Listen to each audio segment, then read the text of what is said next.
చూడు, ఒక్క వైపే చూడు, రెండో వైపు చూడాలనుకోకు, మాడిపోతావు. నీకు బీపీ వస్తే నీ పిఏ వణుకుద్దేమో, నాకు బీపీ వస్తే ఏపీ వణుకుద్ది. ఎవడు కొడితే దిమ్మ తిరిగి మైండ్ బ్లాక్ అవుద్దో ఆడే పండుగాడు. చూడప్ప సిద్ధప్ప, నేను సింహం లాంటోని. అది గడ్డం గీసుకోదు, నేను గీసుకుంటా, అంతే తేడా. మిగతాదంతా సేమ్ టు సేమ్.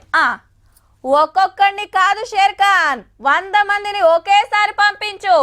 ఇట్లా ఎన్నో సినిమా డైలాగులు ఉన్నాయి అబ్బా. గసొంటి కొత్త డైలాగ్ మీదనే గిట్ల రప్ప రప్ప పంచాది పుట్టింది. గీ అట్టం మీద ఏమున్నదో జగనన్ననే చెప్తాడు ఈయనుండ్రి. గంగమ్మ జాతరలో పొట్టేళ్ల తలకాయలు కోసినట్టు రప్ప రప్ప రప్ప రప రప నరికేస్తాం. గదన్నట్టు 2029లో వైసీపీ పవర్లకు రాగానే జాతరలో ఏట తలకాయలు నరికినట్టు నరికేస్తారట. చెల్లిది మా టీడీపీ లీడర్ల గురించి అంటుండని కేసు పెడితే జగనన్న అభిమానిని అరెస్ట్ చేసిర్రు ఎంబటే. Cinema dialogue Pushpa 2 sir. Pushpa cinema dialogue అది. మరి నువ్వే చెప్తున్నావు స్వామి. అంటే ఇప్పుడు పుష్ప సినిమా డైలాగులు పెట్టినా కూడా తప్పేనా? అసలు పుష్ప ఫోటోలు పెట్టినా తప్పే, గడ్డ మిట్టనే తప్పే, గడ్డ మిట్టనే తప్పే. సినిమా డైలాగ్ అట్ట మీద రాసి పెట్టుకుంటే తప్పేంది? అట్లెట్ అరెస్ట్ చేస్తారని అన్నకొచ్చాను. ఓ టీడీపీ సభ్యత్వం కూడా ఉందా మరి? మనది బాగా చూడండి అబ్బా. అయితే చంద్రబాబు ఏలువాడు మంచిగా లేకనే మా పార్టీలకు వచ్చిండు, అలా సంగతి చూస్తా అంటున్నాడని గొప్పగా చెప్పబట్టే.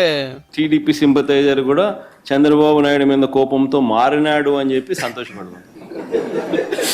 మారి టీడీపీని రప కోసేస్తానని కూడా అంటున్నాడని కూడా సంతోషపడతాం. అప్పట్లో లోకేష్ అన్న రెడ్ బుక్ రాసి ఇప్పుడు టక్క అరెస్టులు చేపిస్తుంటే జగనన్న తగ్గేదేలే అని రప్ప నరకుడు చేయగొట్టబట్టే.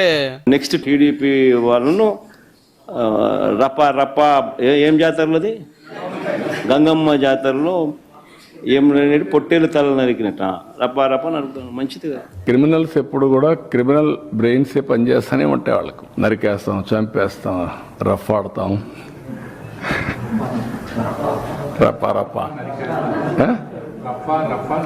రఫా నరికేస్తాం. లేదంటే గంగ జాతరలో బలి ఇచ్చేస్తాం.